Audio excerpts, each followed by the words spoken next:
Bien, un secuestro que viajó a Washington. Con nosotros está el doctor Fabián Moscovi. Fabián, ¿cómo te va? ¿Cómo andás? Muy bien, Ricardo. Bueno, esto ya lo habíamos tratado en algún determinado momento, este caso. Habíamos tratado en un determinado momento, porque se trata de un caso. Lo habíamos tratado, reitero, en un determinado momento, en un programa contigo. Bueno, esto da la impresión de que continuó y reventó, llevándolo concretamente a las más altas esferas de la Comisión Interamericana de Derechos Humanos. ¿Qué pasó? Fuiste el 22, creo que en diciembre del En diciembre ¿no? último, hace mes y medio, estuve en la sede de la Comisión Interamericana de Derechos Humanos en la ciudad de Washington, en los Estados Unidos. ¿Quién te recibió allá? El secretario general ejecutivo, el doctor Jorge Mesa Flores, la directora encargada de las denuncias de peticiones y casos, la doctora Adrid García, porque realmente es un caso, el de mi representado, un ciudadano cordobés, contador público, que fue torturado y ha recibido tratos inhumanos, crueles y degradantes, como tú bien has dicho. En uno de tus programas fue tratado el tema y bueno, se le ha vencido el plazo a la República Argentina y a la provincia de Córdoba para contestar la vista, lo cual implica, desde el punto de vista del proceso internacional, de que inmediatamente va a ser elevado el caso para que la Corte dicte sentencia directamente con un durísimo informe de la Comisión Interamericana sobre la República Argentina, quien en este caso lamentablemente va a tener que responder por el feudalismo con que pareciera que seguimos viviendo en la provincia de Córdoba de manera sistemática. Escuchame una cosa, Fabián. ¿La Comisión Interamericana ya se dirigió a Cancillería a nivel nacional? Le corrió vista al canciller Cafiero, sí, dado de que Cafiero es el representante del presidente ante los estrados internacionales, y la Cancillería pidió informes urgentes a la provincia, al gobierno, a la provincia de Córdoba, al Poder Judicial, a la Dirección de Salud Mental, y como no podía ser de otra forma, se tiraron la pelota, porque cuando aparecen este tipo de cuestiones de trascendencia durísima para la imagen de la provincia de Córdoba, se entran a desconocer. Sí, se desconocen entre ellos. Se desconocen entre ellos. Algo dijo Schiaretti hoy, ¿no? Digamos, hizo una autocrítica sobre su gobierno progresista y feudal. Sí. Sí, porque se refería al gobierno de la nación, que si bien comparto que además de sofista en cuanto a progresista se refiere, en cuanto a lo feudal le agregaría lo corrupto, pero en realidad pareciera ser que el señor gobernador se estuviera mirando en un espejo mientras habla, ¿no es cierto? El pupo, como sí, quien dice. Sí, es como que por ahí se confunde, ¿no es cierto? Sí, ¿cuál fue el motivo que te llevó hasta allá? Para que la gente tome conciencia de qué fue lo que le ocurrió a este ciudadano cordobés, al contador Martínez. Viene bien recordarlo. ¿Por qué me refiero que es un hecho de la época feudal? Porque mientras el fiscal general del Poder Judicial de la provincia de Córdoba, por entonces, el doctor Alejandro Moyano, sí, que hoy disfruta de su tiempo dentro de un club de fútbol de la provincia de Córdoba, este fiscal general en su momento recibió una carta documento de parte de mi cliente, sencillamente porque se negaba a atenderlo sistemáticamente, con un sinnúmero de excusas impresentables y olvidándose el rol que cumple un fiscal general.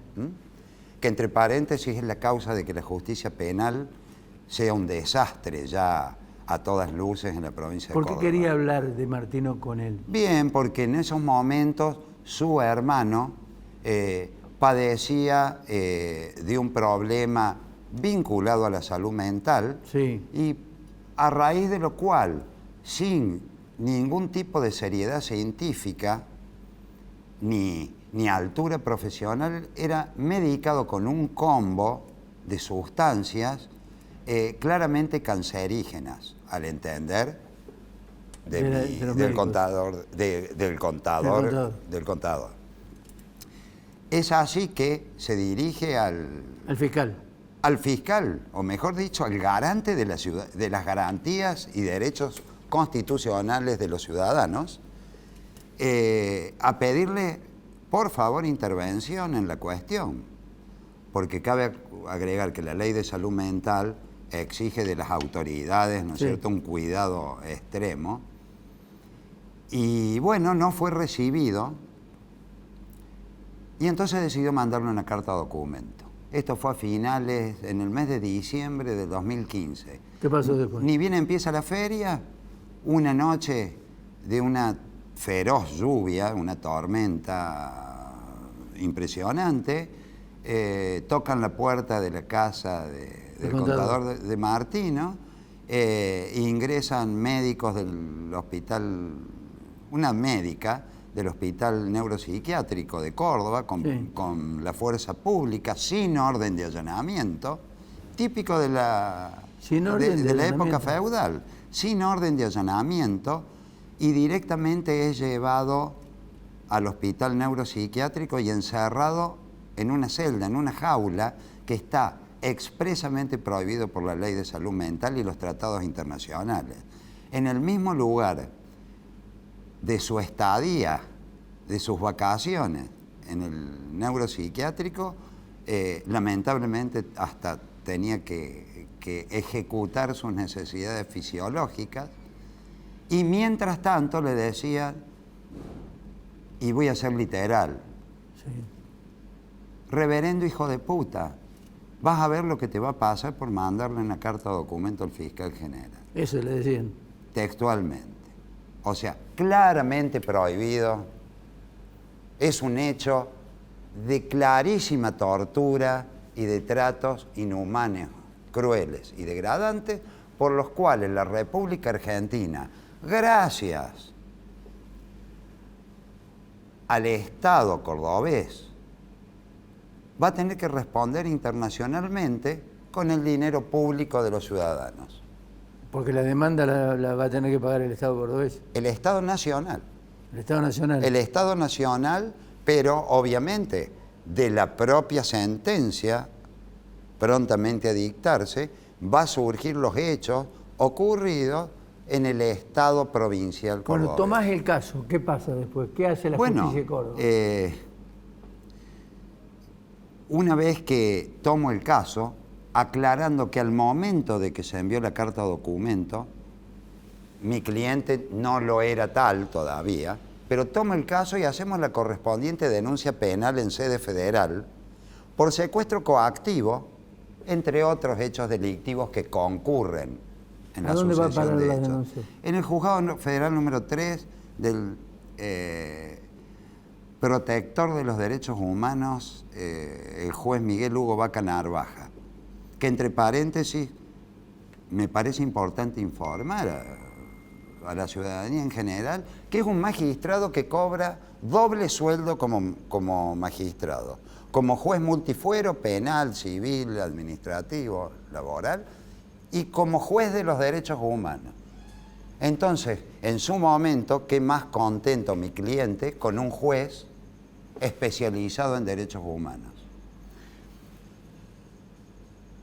Siendo sintético, se sacó la causa de encima girándolo a la justicia ordinaria. Increíble. Claramente un delito federal. O sea, lo pasó a la justicia cordobesa. Sí, y mientras le exigíamos una respuesta formal dentro de la causa, habiéndonos constituido, denunciamos y nos constituimos en querellantes particulares. Y el juez, en lugar de como corresponde dentro de los 3 días, como dice la ley que está obligado a respetar y hacer respetar, contestar y darle lugar a la víctima, Sí. giró las actuaciones a la justicia provincial declarándose incompetente sin notificarnos ¿A ustedes? a nosotros. Durante un año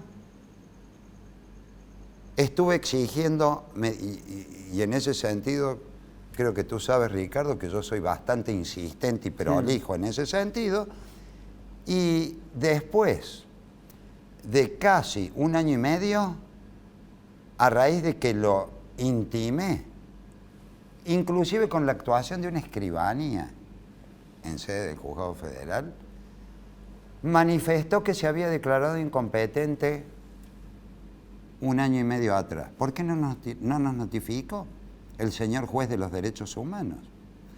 Bueno, así el derrotero comenzó. Pedí la nulidad, obviamente, de todo y que se investigue el fiscal general del Poder Judicial de la provincia de Córdoba. Claro. En Cámara perdimos 2-1, 2 votos increíbles, porque son tan claros los hechos, es tan contundente la atrocidad de los hechos, y hasta que llegamos a Comodoro Pi. En Comodoro Pi, luego del escrito de estilo, ¿no es cierto?, un escrito profundo en lo formal y en lo material, donde adelanto que me lo tengan por sostenido desde ya para que puedan dictar sentencia rápida. Sí. Luego de darme la casación, de otorgarme la casación, la sala 1, me dicen que advirtiendo que yo no había instado la casación, declaran la improcedencia de la casación. Un disparate. Evidentemente ocurrió en medio de llamados telefónicos que vienen y que van presionando, como ocurre sistemáticamente en nuestro país. Decime una cosa. Con la unión entre los poderes ejecutivos y los poderes judiciales. El sistema republicano está liquidado, Ricardo, en nuestro país. Y en la provincia de Córdoba más grave aún. Decime una cosa, Fabián. ¿Cómo ven los organismos internacionales, el Estado provincial cordobés y la justicia en particular? Bueno, se ha transformado, valga la ironía, en el caballito de batalla en cuanto a la violación de los derechos humanos en la provincia de Córdoba. ¿Es un leading case? Este tema es leading case en la materia. O sea, no estamos hablando de la época de la dictadura. Estamos hablando de hechos ocurridos en un supuesto Estado de Derecho moderno. Hechos de tortura, de tratos inhumanos, crueles y degradantes. Sí, democracia.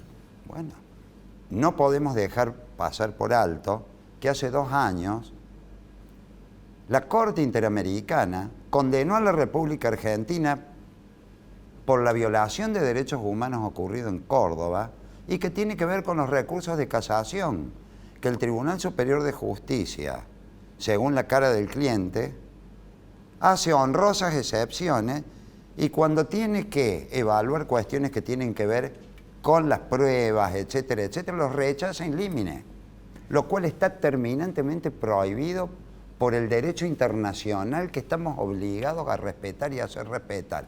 En ese momento le exigió la Corte Interamericana al Estado cordobés que sancionara urgente la ley sobre prisión preventiva para agilizar los trámites procesales. ¿Y qué pasó?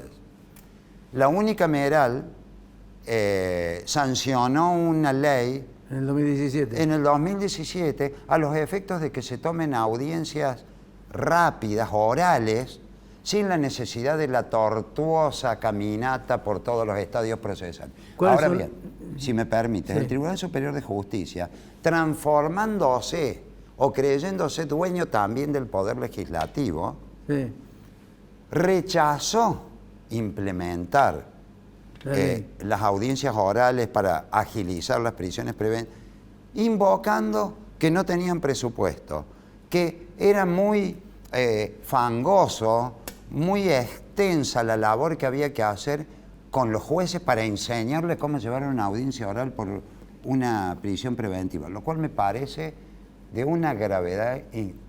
Tan es así que fui consultado en Washington a ver si el Tribunal Superior de Justicia había tomado por fin su compromiso de implementar este sistema, y lamentablemente tuve que decir que cada vez peor, ¿no?